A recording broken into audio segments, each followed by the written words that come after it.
Hello दोस्तों, जय हिंद। Welcome back to a new video. तो आज का वीडियो आप लोगों के लिए बहुत ज़्यादा इंपॉर्टेंट रहने वाला है। इस वीडियो में हम लोग डिस्कस करेंगे एयरफोर्स अग्निवीर अग्निपथ के लिए रागा प्रैक्टिस सेट। आज का हमारा प्रैक्टिस सेट नंबर 4 रहने वाला है। इससे पहले मैं 3 प्रैक्टिस सेट और लेकर आ चुका हूँ चैनल पर, वो आप लोग देखना चाहो तो लिंक डिस्क्रिप्शन बॉक्स में मिल जाएगी। और इस प्रैक्टिस सेट की पीडीएफ आपको हमारे टेलीग्राम चैनल पर मिल जाती है क्लास खत्म होने के बाद, तो उसको भी आप लोग देख सकते हो। टेलीग्राम का भी लिंक डिस्क्रिप्शन बॉक्स में दिया गया है, या फिर आप लोग टेलीग्राम पर सर्च कर लेना सरकारी एग्जाम फाइटर, तो वहाँ से आप लोग उस पर ज्वाइन हो जाना और पीडीएफ के मजे ले लेना, पीडीएफ लेना और उसकी प्रैक्टिस कर लेना। ठीक है, तो चलिए स्टार्ट करते हैं।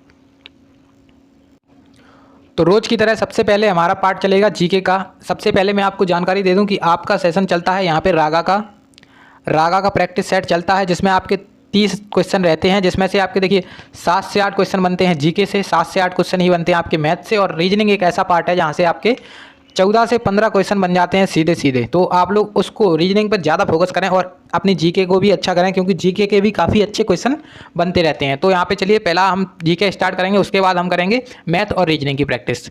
तो यहाँ पे देखिए पहला क्वेश्चन आ चुका है कि अजंता की गुफाएं कहाँ पर स्थित हैं। आपको देखने में थोड़ा सा सरल लग रहा होगा, क्योंकि हम लो लेवल से स्टार्ट करते हैं और अपर लेवल तक जाते हैं।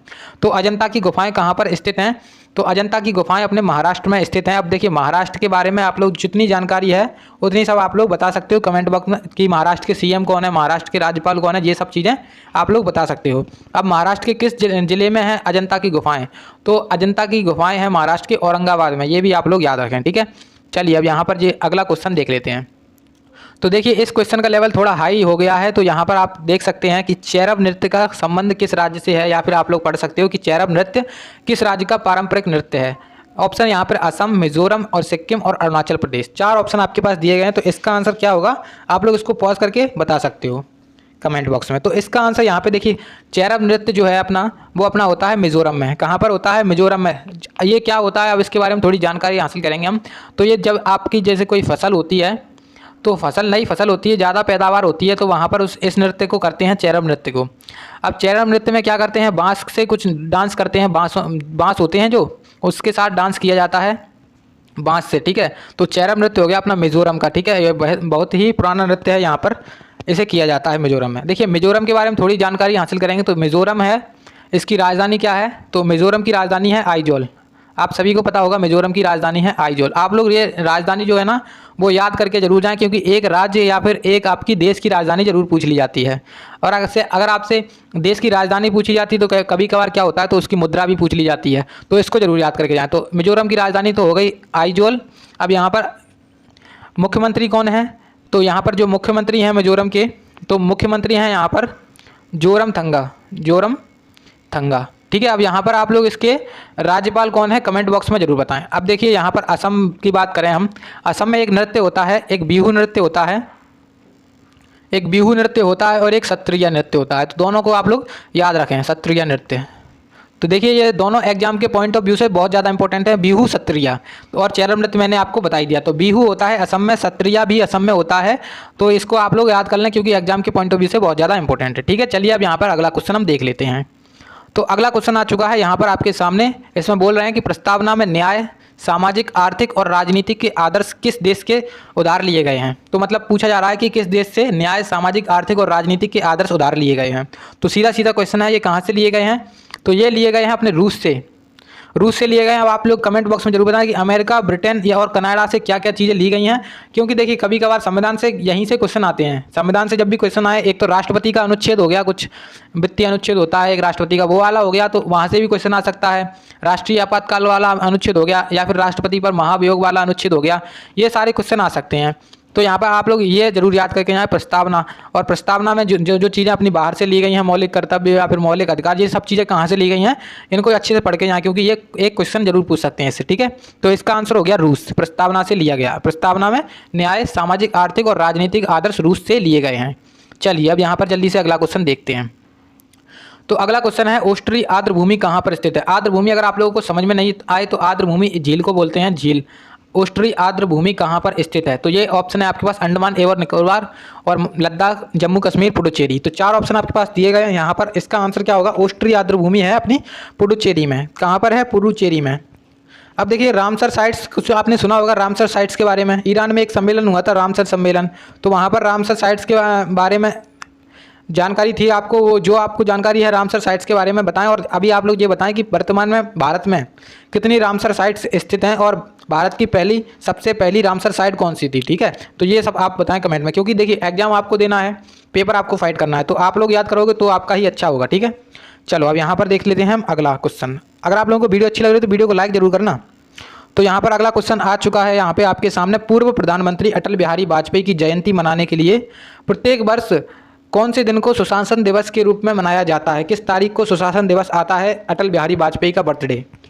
तो देखिए यहाँ पर ऑप्शन है 24 दिसंबर, 25 दिसंबर, 20 अक्टूबर और 14 दिसंबर। 4 ऑप्शन यहाँ पे आपके पास दिए गए हैं। तो सुशासन दिवस होता है अटल बिहारी वाजपेयी का बर्थडे और इनका बर्थडे पड़ता है 25 दिसंबर को। तो आप लोग याद रखें 25 दिसंबर को सुशासन दिवस के रूप में मनाया जाता है। अब देखिए मैं एक बात बता देना चाहता हूँ यहाँ पर आपको कि जो क्वेश्चन होता है कहाँ से पूछ लिया जाता है। एक क्वेश्चन यहाँ से भी आ सकता है आपका, जो आपके डेज होते हैं किस दिन कौन सा डेज मनाते हैं, तो ये आप लोग इसकी तारीख को याद करके जाएं। मोस्ट इंपॉर्टेंट डेज आप लोग यूट्यूब पर सर्च कर लोगे तो आ जाएंगे आपके सामने और उनको आप लोग अच्छे से याद कर लेना। ठीक है, तो यहाँ पर हो गया आपके पास 25 दिसंबर इसका आंसर। अब देखिए मैंने कल आपको बताया था मानवाधिकार दिवस, क्योंकि कल के हमारे प्रैक्टिस सेट के क्वेश्चन में आया था मानवाधिकार दिवस का 2021 की थीम, ऐसे कुछ करके कुछ क्वेश्चन था। तो उस मानवाधिकार दिवस के लिए हमने उसका आंसर बताया था 10 दिसंबर। तो मानवाधिकार भी आप लोग याद रखें कि मानवाधिकार दिवस मनाया था 10 दिसंबर को। इसका आंसर हो गया 25 दिसंबर। ठीक है, अब देखिए यहाँ पर 24 दिसंबर दिया गया है, 20 अक्टूबर दिया गया है और क्या दिया गया है 14 दिसंबर। तो इनके भी कुछ डेज पत्ते होंगे। तो 24 दिसंबर को कौन सा डे है? तो 24 दिसंबर को होता है राष्ट्रीय उपभोक्ता दिवस। राष्ट्रीय उपभोक्ता दिवस,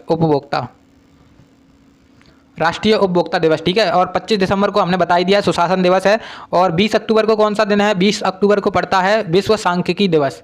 विश्व सांख्यिकी दिवस है 20 अक्टूबर को। और 14 दिसंबर को कौन सा दिन है? तो 14 दिसंबर को है अंतर्राष्ट्रीय ऊर्जा दिवस। कौन सा दिवस है? अंतर्राष्ट्रीय ऊर्जा दिवस। ठीक है, तो आप लोग इनको याद रखें। ठीक है, चलिए अब यहाँ पर जल्दी से अगला क्वेश्चन देखते हैं हम। तो अगला क्वेश्चन आ चुका है आपके सामने। यहाँ पे पूछा जा रहा है राष्ट्रीय समुद्र विज्ञान संस्थान किस राज्य में स्थित है? तो यहाँ पे आपसे कुछ ऑप्शंस दिए गए हैं, गोवा, विशाखापट्टनम, मुंबई और कोलकाता। तो ये राष्ट्रीय समुद्र विज्ञान संस्थान कहाँ पर स्थित है? गोवा में स्थित है। देखिए एक राष्ट्रीय समुद्र विज्ञान और DRDO होता है, जिस सारे जो मतलब अपने जितने भी विज्ञान के केंद्र हैं ये आप लोग याद करके जाएं। DRDO का मुख्यालय आप लोग बताएं कमेंट में, DRDO का और इसरो का मुख्यालय। तो इसरो और DRDO का मुख्यालय आप लोग बताएं कमेंट बॉक्स में। ठीक है, तो चलिए अब यहाँ पे अगला क्वेश्चन देखते हैं। अगला क्वेश्चन है यरूशलेम निम्नलिखित में से किस देश की राजधानी है? तो मैंने अभी आपको बताया था कि आप लोगों को राजधानी तो जरूर से याद करनी है, क्योंकि एक क्वेश्चन तो 101% आना ही है राजधानी से। तो राजधानी आप लोग याद करके जाएं और उनकी मुद्रा भी याद करके जाएं कि किस देश की मुद्रा कौन सी है। और राजधानी कुछ इस प्रकार से पूछी जाती है, जौन सा देश अपना चर्चा में रहता है उसी के बारे में कुछ पूछ लिया जाता है, या फिर उसके आस पड़ोस के जो देश होते हैं उनके बारे में पूछ लिया जाता है। तो देखिए यरूशलेम है अपनी इजराइल की राजधानी, इसका आंसर हो जाएगा इजराइल। इजराइल की राजधानी है यरूशलेम। और इसकी मुद्रा क्या है? तो इसकी मुद्रा है इजरायली शेकेल। Israeli shekel. ठीक है, शेकेल। तो यहाँ पे देखिए आप लोग देख सकते हो इजरायली शेकेल इसकी राजधानी हो गई है। अब देखिए ऑस्ट्रिया की राजधानी क्या है? ऑस्ट्रिया की राजधानी है वियना। ये आप लोग याद रखें, ऑस्ट्रिया की राजधानी है वियना। सीरिया की राजधानी क्या है? तो सीरिया की राजधानी है दाशमिक। ठीक है, और इथियोपिया की राजधानी क्या है? तो इथियोपिया की राजधानी है अदिस अबाबा। तो देखिए आप लोग राजधानी जरूर से याद रखें इनकी सारी। और इनकी अब आप लोगों को क्या काम है? आप लोगों को इनकी मुद्रा बतानी है कमेंट बॉक्स में, तीनों की। इन तीनों देशों की मुद्रा बतानी है आपको। मैंने इजराइल की बता दी है, इजरायली शेकेल होती है इसकी मुद्रा। तो तीनों देशों की मुद्रा बताएं, वियना की, ऑस्ट्रिया की और दाशमिक सीरिया की, और इथियोपिया की अदिस अबाबा। इनकी मुद्राएं क्या हैं कमेंट में जरूर बताएं। तो चलिए यहाँ पर हमारा हो चुका है अब जीके का पोर्शन समाप्त। जैसा कि मैंने आपको बताया था कि 7 से 8 क्वेश्चन आते हैं आपके जीके से, तो यहाँ पे 7 से 8 क्वेश्चन हो चुके हैं आपके पूरे। अब हम चलते हैं मैथ और रीजनिंग के सेक्शन पर। ठीक है, तो चलिए यहाँ पर आपका आ चुका है मैथ का सेक्शन। अब देखिए मैथ के सेक्शन में आपके मैंने बताया कि 7 से 8 क्वेश्चन रहते हैं मैथ के सेक्शन में, और सबसे ज़्यादा क्वेश्चन रहते हैं आपके रीजनिंग से 14 से 15 क्वेश्चन। तो यहाँ पर देखिए पहला क्वेश्चन आपके सामने है व्यंजक। आपको यहाँ पे 13 - 16 का 4 प्लस ब्रैकेट, ये बहुत सारे मतलब इसमें बोर्ड मास का नियम फॉलो करना पड़ता है। इसका आंसर आप लोग सबसे पहले तो खुद से प्रैक्टिस करें इसकी, खुद आप इसको पॉज करें वीडियो को और उसका आंसर निकाल के देखें। तो इसको सॉल्व करते हैं। देखिए इसमें क्या कर रहे हैं, तो इसमें सबसे पहले हम लगाते हैं बोर्ड मास। और बोर्ड मास को लगाने के लिए ब्रैकेट डिवाइड ये आप सभी को पता होगा बोर्ड मास कैसे लगाते हैं। तो इसको सॉल्व करते हैं 13 माइनस, अब देखिए 16 का 4 होगा, 16 का 4 यानी कि 16 गुणा 4, यहाँ पर ऐसे ब्रैकेट लगा हुआ है तो 16 चौके 64 हो जाएगा। हम लोग डायरेक्ट करेंगे डायरेक्ट इसको, तो 16 चौके 64 हो गया, प्लस यहाँ पे 4 में से 2 जाएगा, कितना बचेगा 2, और 3/2 हो जाएगा, 3/2, ठीक है 3/2 हो गया। और यहाँ पर 12 है ही इसके मल्टीप्लाई में, क्योंकि यहाँ पर क्या लिखा है तो 12 का यहाँ पे 6 हो गया, तो 6 18, तो 64 + 18 हो जाएगा, 64 + 18 हो गया। और यहाँ पर देखिए ब्रैकेट लगा हुआ था और 13 उसमें से माइनस करना है, माइनस, ठीक है। तो यहाँ पर 64 + 18 कितना हुआ, 64 + 18 यहाँ पर हमारे पास हुआ 8 और 4 12, और यहाँ पर कितना 7 और 1 8, 82 हो गया। और 82 में से देखिए 13 माइनस 82 है, अब 13 माइनस 82 मतलब 82 में से 13 घटाएंगे और माइनस का आंसर आ जाएगा। तो 82 में से हमने 13 घटाया, कितना बचा, 12 में से 3 गए 9 बचे, और यहाँ पर 7 में से 1 गया तो 6 बचा, मतलब यहाँ पे हमारे पास माइनस का 69 आएगा। तो माइनस का 69 हमारे पास ऑप्शन नंबर 1 में है, तो इसका आंसर ऑप्शन नंबर 1 हो गया, ठीक है। चलिए अब यहाँ पर अगला क्वेश्चन आ चुका है। तो मैंने एक वीडियो बनाई थी जिसमें आपको इंपॉर्टेंट टॉपिक के बारे में बताया था कि मोस्ट इंपॉर्टेंट टॉपिक जो आपके एग्जाम्स में आते हैं, अगर आप लोगों ने वो वाली वीडियो नहीं देखी है तो आप लोग वहाँ पर जाकर देख सकते हो, ठीक है। चैनल पर डली हुई है कि मोस्ट इंपॉर्टेंट टॉपिक जिनसे क्वेश्चन हर बार पूछे जाते हैं एग्जाम में। एक क्वेश्चन आपके सामने है, एक क्रिकेट टीम में 11 खिलाड़ियों और प्रशिक्षक का औसत 18 वर्ष है, औसत आयु 18 वर्ष है। अब बोल रहे हैं यदि प्रशिक्षक की आयु को सम्मिलित नहीं किया जाए तो औसत 1 वर्ष कम हो जाता है, तो प्रशिक्षक की आयु याद कीजिए, यानी कि ट्रेनर की आयु आपको बतानी है, जो ट्रेनर है और जो आपके खिलाड़ी हैं उन लोगों की आयु को मिलाकर के 18 वर्ष बन रहा है उनका एवरेज। उसके बाद अगर उनकी ट्रेनर की आयु को नहीं लिया जाए तो जो एवरेज है वो 1 वर्ष कम हो जाता है, मतलब 18 था पहले फिर 17 हो जाता है। तो देखिए इसको सॉल्व करते हैं। तो पहले कितने लोग थे टोटल, तो 11 लोग ये और एक प्रशिक्षक, यानी कि 12 लोग हो गए। और हम इनकी औसत आयु पूछी गई है, यहाँ पर देखिए औसत आयु है और इनका योग कैसे निकालें, तो योग का गुणा कर देते हैं हम, जो हमारी संख्याएं होती हैं उनका गुणा कर देते हैं औसत से। तो औसत 18 है तो कितना आ जाएगा, यहाँ पर आ जाएगा आपका 216, 216 आ चुका है, ठीक है। उसके बाद कह रहे हैं कि यदि प्रशिक्षक को शामिल ना किया जाए, तो प्रशिक्षक मतलब हटा देंगे तो अपने पास कितने बचेंगे, 11 लोग बचेंगे। और बोल रहे हैं कि तो अगर प्रशिक्षक को शामिल नहीं करेंगे तो औसत 1 वर्ष कम हो जाता है, मतलब पहले 18 था वो जाएगा 17, तो इनका योग कितना हो जाएगा, तो इनका योग हो गया 11 7 77, 11 एकम 11 और यहाँ पर हो जाएगा आपके पास 11 एकम 11 और 7 हो जाएंगे 18, तो ये 18 मतलब 187 हो गया। अब बोल रहे हैं कि प्रशिक्षक की आयु ज्ञात करें, आपको बस कुछ नहीं करना है, इसमें से माइनस कर देना है 216 में से। तो 216 में से जब इसको माइनस करें तो कितना जाएगा, 16 में से 7 गया 9 बचा, और यहाँ पे 2 10 में से 2, तो मतलब 29 वर्ष है अपने ट्रेनर की आयु। यहाँ पे ऑप्शन नंबर सी आपका राइट आंसर हो जाएगा 29 वर्ष, ठीक है। चलो अब यहाँ पर अगला क्वेश्चन आ चुका है। तो अगला क्वेश्चन है देखिए परसेंटेज से, इसमें बोल रहे हैं एक छात्र ने 20% अंक प्राप्त किए और 72 अंकों से फेल हो गया। यदि वह 40% अंक प्राप्त करता तो उसे उत्तीर्ण अंकों से 8 अंक अधिक मिलते। तो उत्तीर्ण अंकों का पता लगाएं, मतलब आपको पासिंग मार्क्स पता लगाने हैं कितने हैं। तो देखिए सबसे पहले तो हम निकालते हैं टोटल मार्क्स। तो टोटल मार्क्स कैसे निकालते हैं उसके लिए देखते हैं कि टोटल मार्क्स मतलब टोटल अपने जो पेपर हुए थे वो कितने नंबर के हुए थे। तो इसमें बोल रहे हैं सबसे पहले एक छात्र ने लिए हैं 20% अंक और 72 अंकों से फेल हो गया है।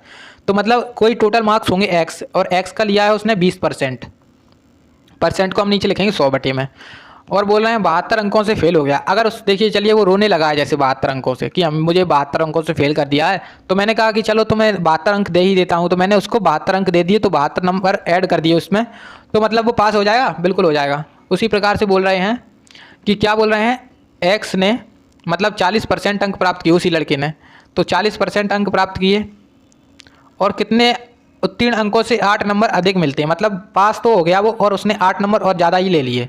तो मैंने कहा तुम पे ज़्यादा है तो तुम मुझे वापस कर दो, तो उसमें से मैंने घटा दिए, मतलब 8 नंबर वापस ले लिए। तो बस हम इसको कैलकुलेट कर लेंगे और हमारा आंसर आ जाएगा। तो देखिए ये चला जाएगा इधर या फिर इधर कर दो इसको, तो क्या हो जाएगा, तो x का 20% बचेगा, ठीक है। 20% बराबर आपके पास हो जाएगा 80, तो 20 चौके 80, यानी कि आपके x का मान यानी कि टोटल जो आपके नंबर थे, टोटल एग्जाम के पूर्णांक था वो आ गया 400 नंबर का। लेकिन हमसे ये तो थोड़ी नहीं पूछा जा रहा है कि 400 नंबर हैं कि एग्जाम में कितने, हमसे पूछा जा रहा है पासिंग मार्क्स।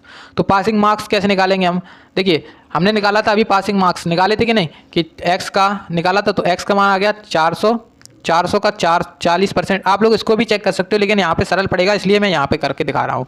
तो 40% हो गया और उसमें से 8 घटा देंगे तो माइनस हो जाएंगे 8, मतलब वो पासिंग मार्क्स निकल आएंगे। तो ठीक है, तो यहाँ पर जब इसको काटा हमने तो 4 अट्ठे 4 से 100 से ये 2 जीरो चले गए और 4 चौके 16, 160 में से 8 जाएगा तो कितना बचेगा, तो बचेगा हमारे पास 152। तो 152 जो है वो पासिंग मार्क्स हैं, उत्तीर्ण होने के लिए अंक हैं। तो ऑप्शन नंबर सेकंड आपका राइट आंसर हो गया। ठीक है, तो चलो अब यहाँ पर अगला क्वेश्चन देखते हैं। तो अगला क्वेश्चन आ चुका है आपके सामने। यहाँ पर इसमें देखिए अनुपात समानुपात दिया गया है। तो m प्लस n अनुपात m माइनस n बराबर 7:3 है। तो m square minus n square अनुपात m square plus n square का मान ज्ञात करें। तो देखिए इसमें बड़ा ही आसान है, इसको सॉल्व करेंगे हम।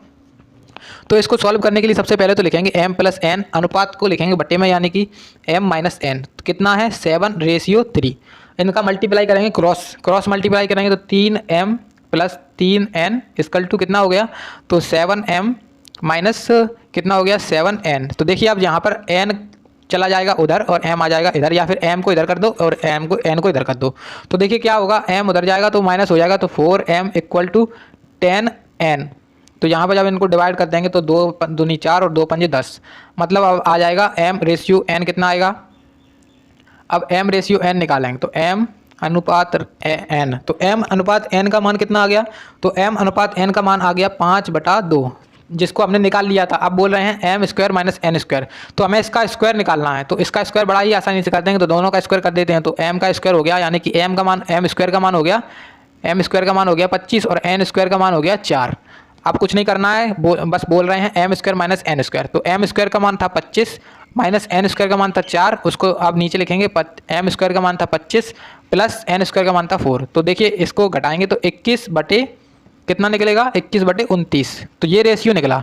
तो ये रेशियो हमें किस ऑप्शन में दिख रहा है, तो ये दिख रहा है हमें ऑप्शन नंबर 1 में। देखिए आप लोग इसको ध्यान से करें, क्योंकि देखिए ऑप्शन यहाँ पे घुमा भी दिया है 29/21, लेकिन ये गलत है, इसलिए ऑप्शन नंबर 1 यहाँ पर राइट आंसर हो जाएगा इसका। ठीक है, चलिए यहाँ पर आप देखिए अगला क्वेश्चन आ चुका है। यहाँ पर ये क्वेश्चन है एलसीएम और एचसीएफ से।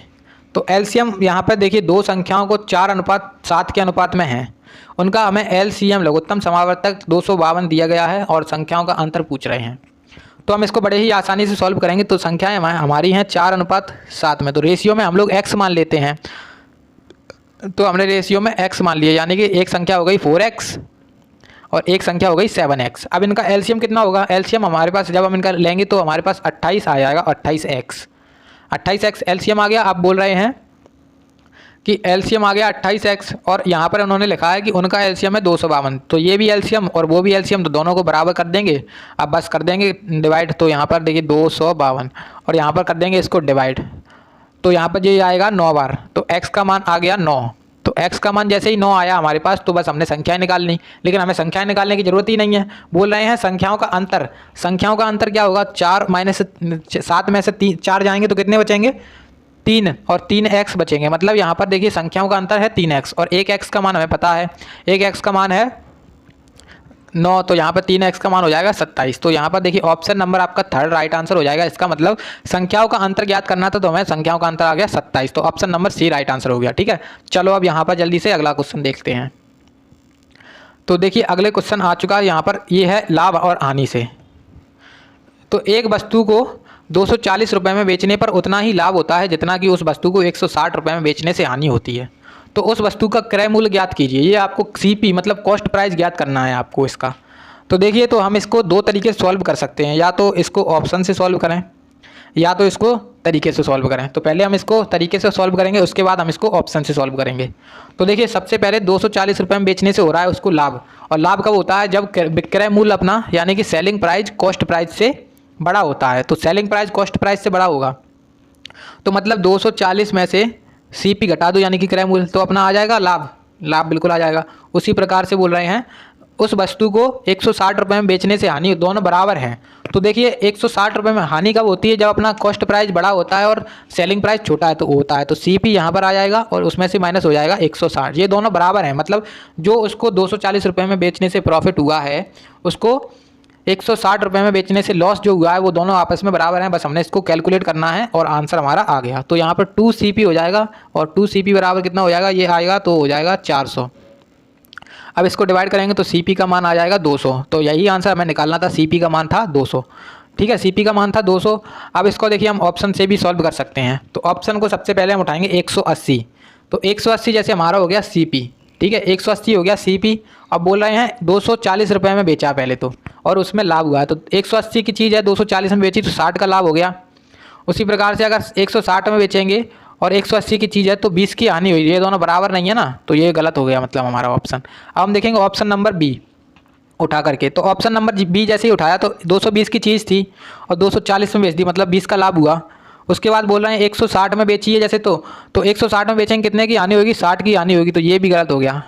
अब देखिए ऑप्शन नंबर थर्ड उठाएंगे। तो जैसे ही हमने थर्ड उठाया ऑप्शन, मतलब 200 की चीज़ थी 240 में बेची, मतलब 40 का प्रॉफिट हुआ है, और 160 में बेची है तो 40 का ही लॉस हुआ है। तो देखिए ये दोनों आपस में हो गए बराबर, तो यही हमारा राइट आंसर हो जाएगा। देखिए हम दोनों तरीके से इसको कर सकते हैं। अब ये आपके ऊपर है कि आप किस तरीके को अपनाना चाहते हो। ठीक है, चलो अब यहाँ पर देखिए हम अगला क्वेश्चन देखते हैं।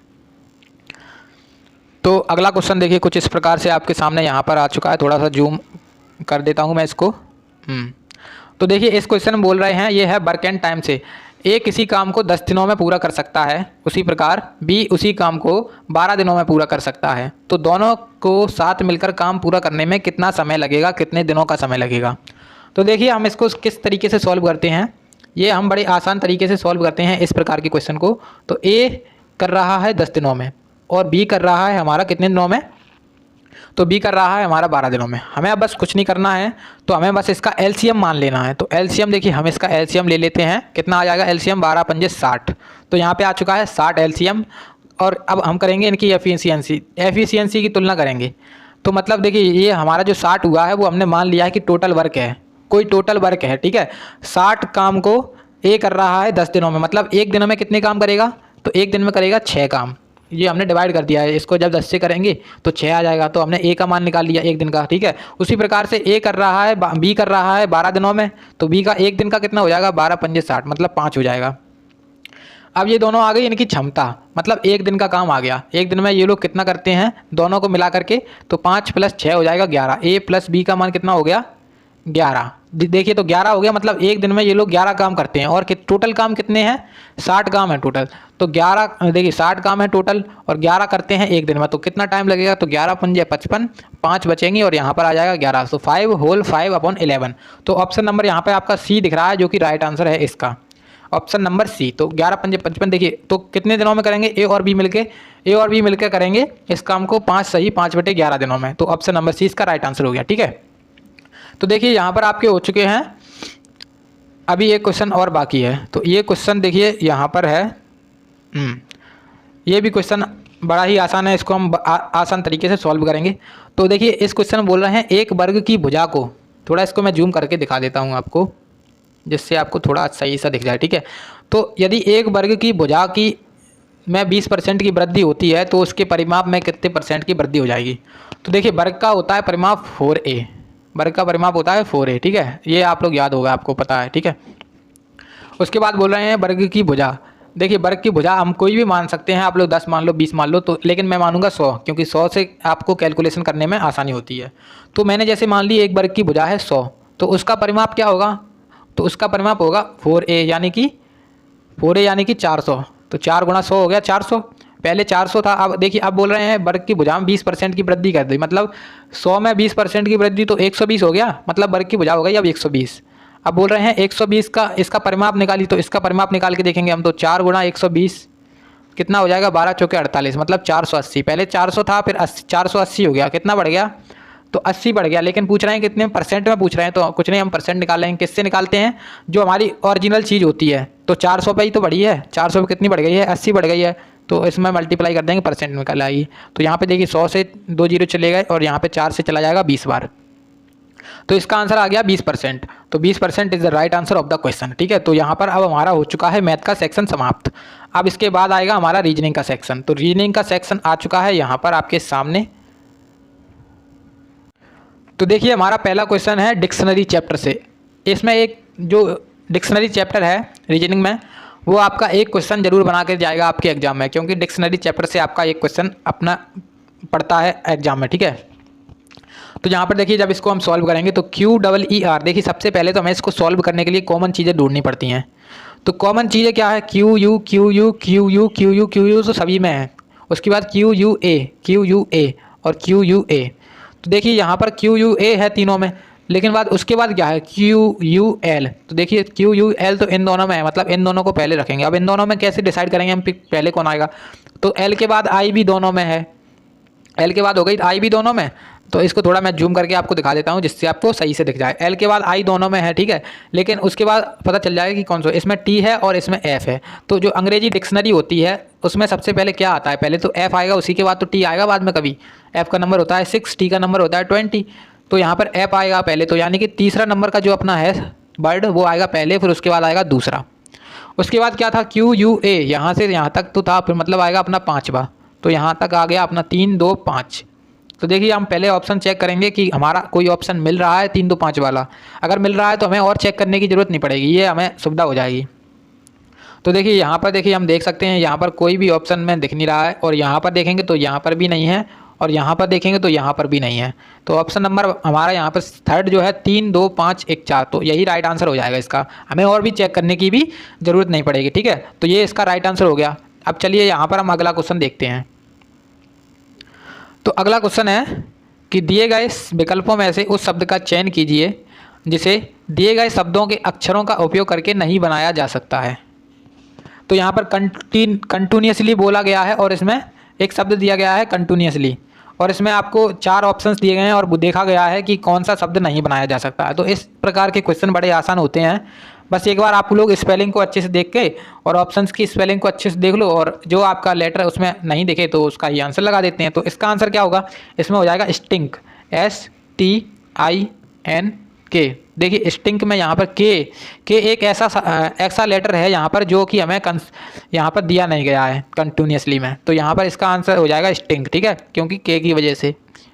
चलिए अब यहाँ पर अगला क्वेश्चन देखते हैं।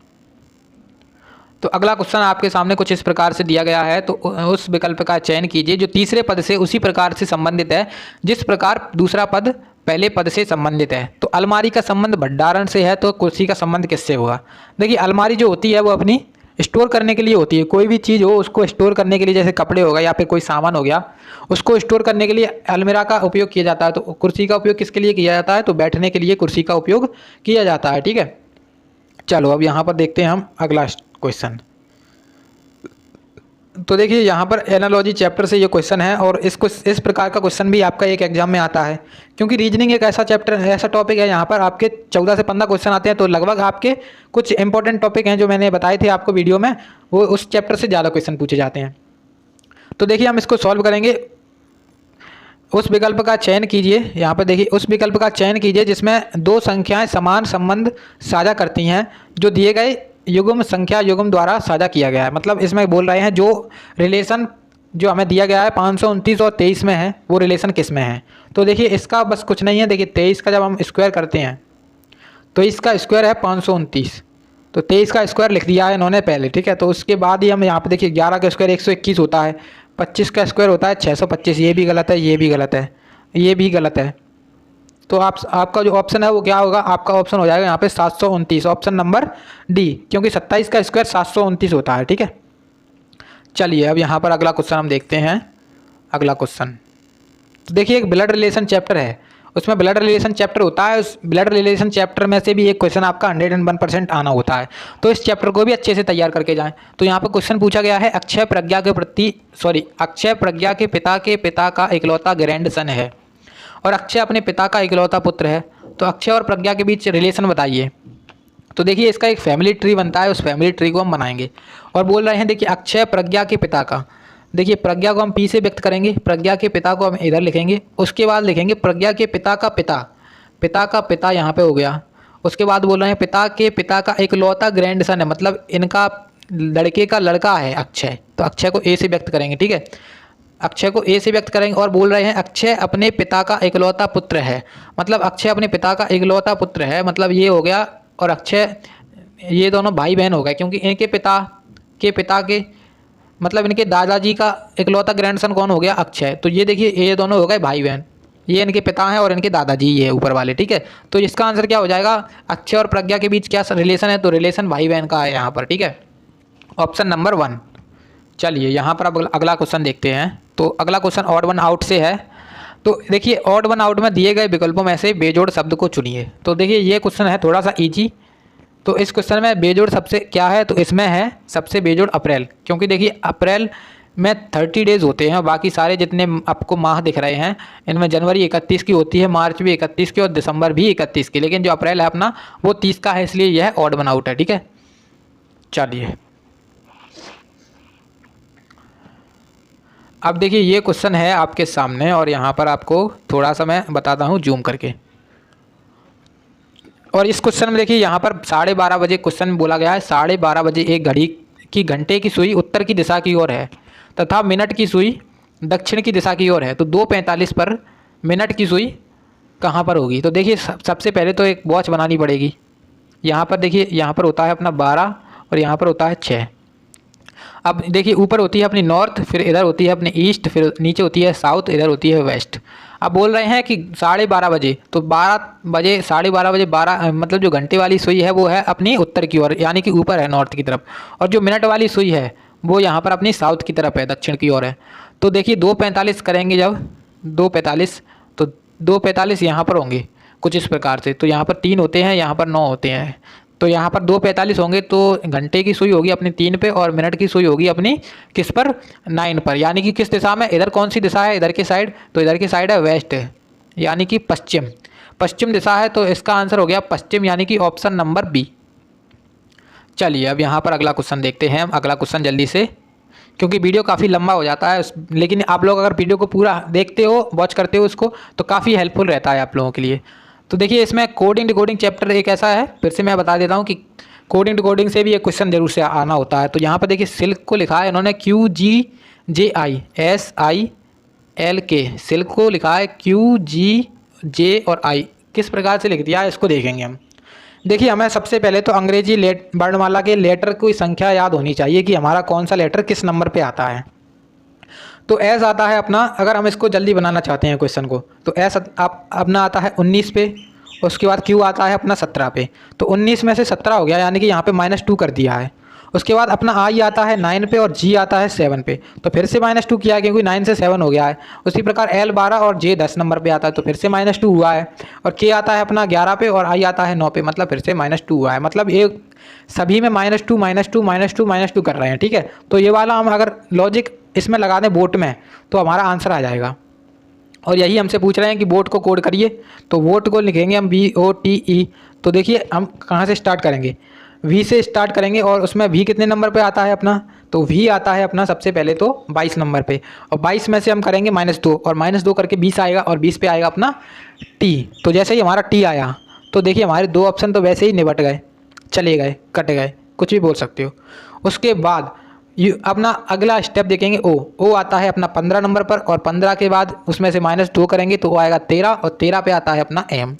तो इसके बाद हमने जैसे ही M किया तो ये वाला भी चला गया बेचारा, तो बचा कौन सा, ऑप्शन नंबर C, ठीक है। ऑप्शन नंबर C बचा, लेकिन इसका भी हम चेक करके बता देते हैं। तो T आता है अपना 20 पे, और 20 में से 2 जाएंगे 18, और 18 पे R। उसके बाद E आता है अपना 5 पे, और 5 में से 2 जाएंगे तो 3, 3 में आता है C। तो TMRC अपना राइट आंसर हो जाएगा। यहाँ पर देखिए ऑप्शन C में भी यही दिया गया है। अगर आप लोगों को पेपर में पहले ही अक्षर से दिख जाए कि पहले ही अक्षर से ये अपना आंसर बन रहा है, तो आपको और भी चेक करने की ज़रूरत नहीं है, क्योंकि देखिए हमें वहाँ पर बचाना होता है मेन चीज़ टाइम हम बचाएंगे तभी कुछ कर पाएंगे, ठीक है। तो इसमें हम देखते हैं अब अगला क्वेश्चन। देखिए नेक्स्ट क्वेश्चन की तरफ हम बढ़ने चलते हैं। अब यहाँ पर देखिए अगला क्वेश्चन है, देखिए यहाँ पर भी इन्होंने कुछ कोड किया है, तो कोड को ही पूछ रहे हैं कि क्या कोड होगा। कोड का A को लिखा है इन्होंने 4, B को लिखा है 8, C को लिखा है 12, और D को लिखा है 16, और R को लिखा है 72, T को लिखा है 80। देखिए कुछ तो माइंड लगाया है इन्होंने, क्या लगाया है उसको देखेंगे हम। तो A को लिखा है इन्होंने 4, A तो अपना आता है 1 नंबर पे, तो इन्होंने 4 कैसे लिख दिया, तो मतलब क्या इन्होंने 4 का मल्टीप्लाई किया है। तो 4 का मल्टीप्लाई किया है अगर, तो सभी में किया होगा, तो उसको सभी को चेक करके देखेंगे क्या, नहीं हमें 1-2 चेक करना है। अगर 1-2 में है तो लगभग सभी में होगा वो।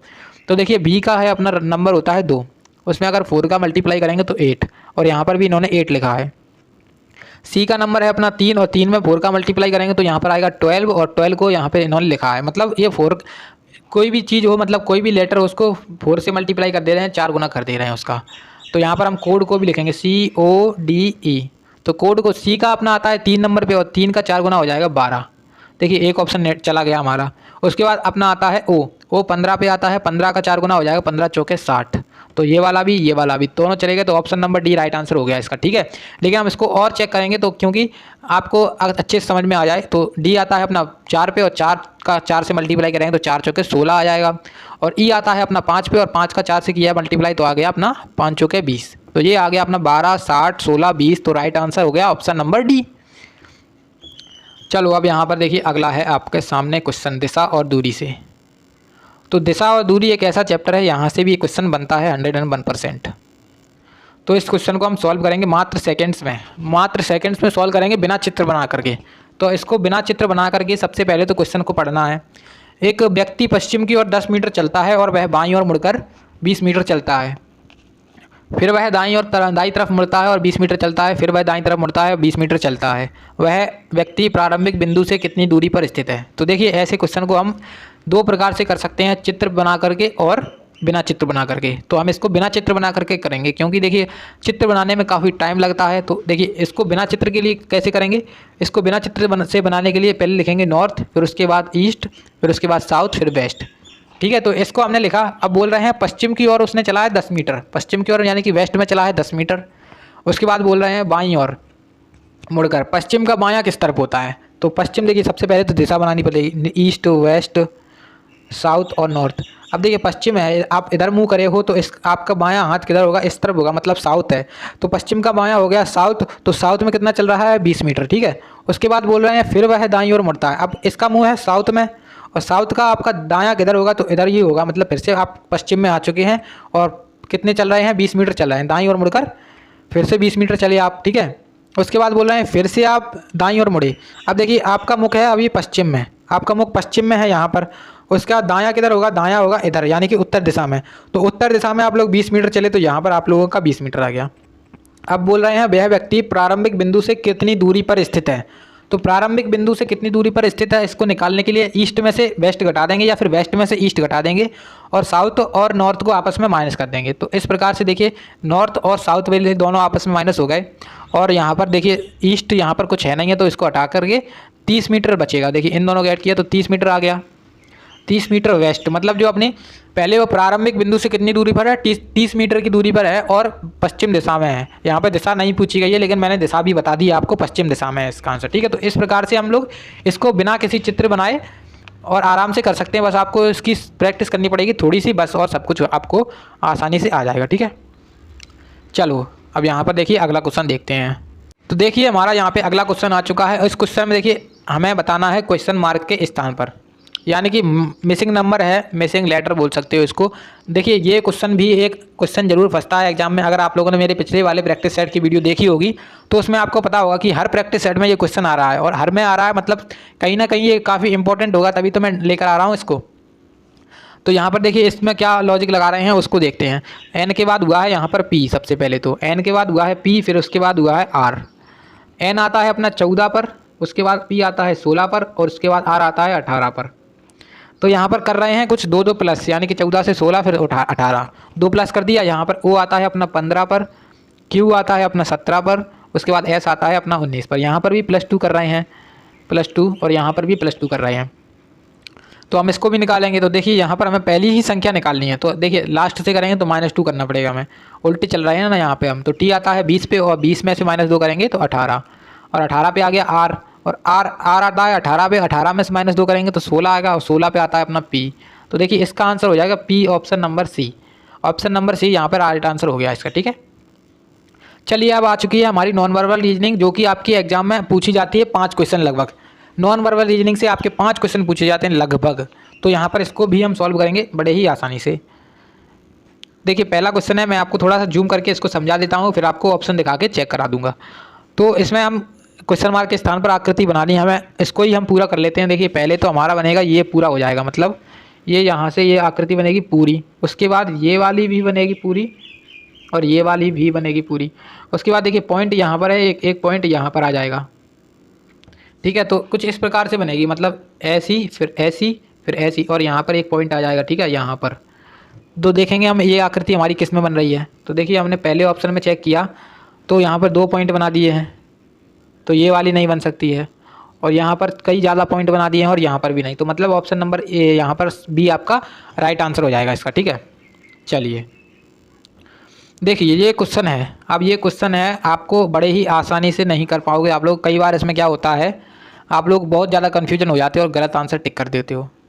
तो आप लोग जब इसको बिल्कुल श्योर हो कि हमारे इसमें इतने ही ट्रायंगल बन रहे हैं तभी आप लोग इसका आंसर लगाएं, नहीं तो आप लोगों का अगर गलत हो गया तो आप लोगों का नेगेटिव मार्किंग हो जाएगी, ठीक है। तो इसको हम देखेंगे सॉल्व करके कि कितने बनते हैं। तो सबसे पहले तो मैं आपको बता देना चाहता हूँ इसमें कि क्या होता है। सबसे पहले ये एक त्रिभुज ले लिया मैंने, उसके बाद अगर इसमें से बीच में लाइन खींच दी तो यहाँ पर हो जाएंगे टोटल 3 त्रिभुज। अब 3 त्रिभुज कैसे हो जाएंगे उसको मैं बताता हूँ। तो 3 त्रिभुज 1 और 2, तो इन दोनों को आपस में ऐड कर दिए तो 3 हो गए, ठीक है। उसी प्रकार से अगर मैं कुछ पहले बता देता हूँ आपको, इसमें यहाँ पे 4 से 5 लाइनें खींच दी जाएँ तो आप लोग बता नहीं पाओगे कि कितने हैं। तो यहाँ पर इसकी भी ट्रिक होती है, तो उसको मैं बता के दिखा देता हूँ पहले। तो यहाँ पर 1 2 और 3 लाइनें मैंने जैसे खींच दी यहाँ पर, तो 1 हम गिनती लिख लेंगे, कुछ नहीं करना है हमें। तो 1 2 3 और 4 इन सभी को आपस में ऐड कर देंगे तो 1 और 2 हो जाएगा 3 और 3 हो जाएगा 6 और 6 + 4 हो जाएगा 10, मतलब यहाँ पर टोटल बनेंगे 10, ठीक है। तो उसी प्रकार से हम इसको भी सॉल्व करेंगे। तो इसको हमने जैसे सॉल्व किया, देखिए अब देखिए हमें ये आकृति दिख रही है एक ये वाली जो कि हमने अभी पढ़ी थी। तो इसमें कितने बनेंगे, 3 यहाँ पर बन जाएंगे। और इसी प्रकार से एक आकृति यहाँ पर, तो 3 यहाँ पे बन जाएंगे, 3 और 3 6। उसी प्रकार से ये वाली एक आकृति और दिख रही है 3, तो ये कितने हो गए, 3 और 3 6 और 3 9 हो गए हमारे पास अभी टोटल इंडिविजुअल, ठीक है। 9 हो गए अभी टोटल। उसके बाद एक एक करके देखेंगे हम। तो ये एक 10, देखिए यहाँ पर एक हो गया अपना ये वाला 10, ये वाला 11, ये वाला 12, ये वाला 13 अपना, ठीक है। 13 हो गया। उसके बाद क्या होगा, 13 तो यहाँ पर हो गए। और यहाँ पर एक और देखेंगे हम बड़ा सा, तो 13 और 1 ये वाला हो गया बड़ा वाला जो कि हमने अभी गिना नहीं था। तो 13 और 1 14 हो गए, तो मतलब हमारे पास अभी हो गए 14, ठीक है। 14 हो चुके हैं, 14 हो चुके हैं यहाँ पर आपके पास। और देखिए उसमें आप बोल रहे हैं कि कितने हैं टोटल, अभी 14 हुए हैं, पूरे नहीं हुए हैं। अब देखिए हम बड़ा वाला देखेंगे, तो बड़ा वाला ये और ये आकृति गई है और यहाँ पर बीच में लाइन खींच दी है, तो मतलब इसमें भी 3 हो जाएंगे। 3 हो गए इसमें, तो कितने हो गए अपने पास, 14 3 17 हो गए, ठीक है। 17 हो गए, लेकिन अभी भी पूरे नहीं हुए हैं। तो इसको पूरा करने के लिए एक और बनेगा। यहाँ पर देखिए ये वाला गया जो कि हमने अभी गिना नहीं था, तो ये वाला हो गया। तो 14 3 17 हो गए, तो 17 और 1 18, तो टोटल 18 है हमारे पास यहाँ पर। टोटल 18 है। हम ऑप्शन आप देखेंगे कौन सा ऑप्शन है हमारे पास, टोटल 18 ऑप्शन नंबर यहाँ पर आपका सी है जो कि राइट आंसर है इसका, ठीक है। अगर आप लोगों को समझ में नहीं आया तो फिर से देख लेना एक बार वीडियो को पीछे करके, मैं आपको अच्छे से समझ में आ जाएगा, ठीक है। चलिए अब यहाँ पर देखिए अगला क्वेश्चन देख लेते हैं। तो ये क्वेश्चन है फिर से आपके सामने आ चुका है और इसमें बोला जा रहा है हमसे कि दी गई उत्तर आकृतियों में से उस उत्तर आकृति का चुनिए ये जिसमें प्रश्न आकृति छिपी हुई है। तो देखिए इसमें हमें कुछ इस प्रकार की आकृति को खोजना है। इस प्रकार की आकृति को, ये पॉइंट से आपके पॉइंट मिलने चाहिए। तो इस प्रकार की आकृति क्या पहले ऑप्शन में है, क्या आपके पॉइंट से पॉइंट मिल रहे हैं, नहीं मिल रहे हैं। इसमें भी पॉइंट से पॉइंट नहीं मिल रहे हैं, तो ये भी गलत। और ये वाली, तो यहाँ पर देखिए ऑप्शन 4 में पॉइंट से पॉइंट नहीं मिल रहे हैं, तो ये वाली भी गलत। और ये देखिए यहाँ पे पॉइंट मिल गया और यहाँ पर पॉइंट मिल गया, तो मतलब ऑप्शन नंबर सी में सब कुछ मिल गया है। तो यहाँ पर ऑप्शन नंबर सी आपका राइट आंसर हो गया इसका, ठीक है।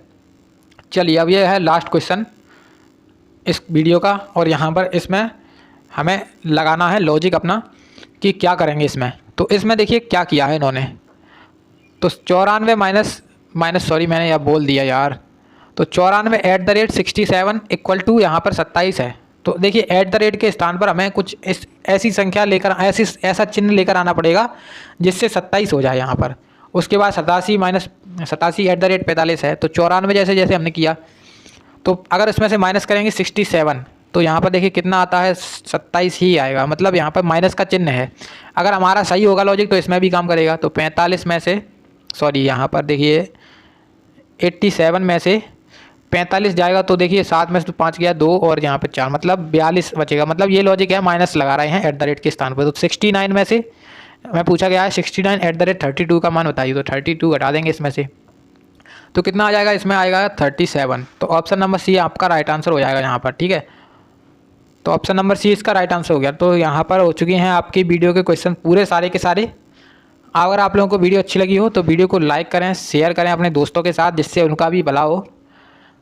और चैनल को सब्सक्राइब जरूर कर लें और बेल आइकन को ज़रूर दबा लें, क्योंकि बेल आइकन दबाना इसलिए ज़रूरी है क्योंकि वीडियो है अपलोड करता हूं मैं तो आपके पास नोटिफिकेशन चला जाएगा, तो आप लोग उसको देख लोगे, ठीक है। उससे और कुछ नहीं है, बस आप लोगों को देख लोगे, ठीक है। और आप अपने फ्रेंड्स के साथ शेयर जरूर करें, उस चैनल सब्सक्राइब कर लें। तो ठीक है, चलिए मिलते हैं अगले वीडियो में।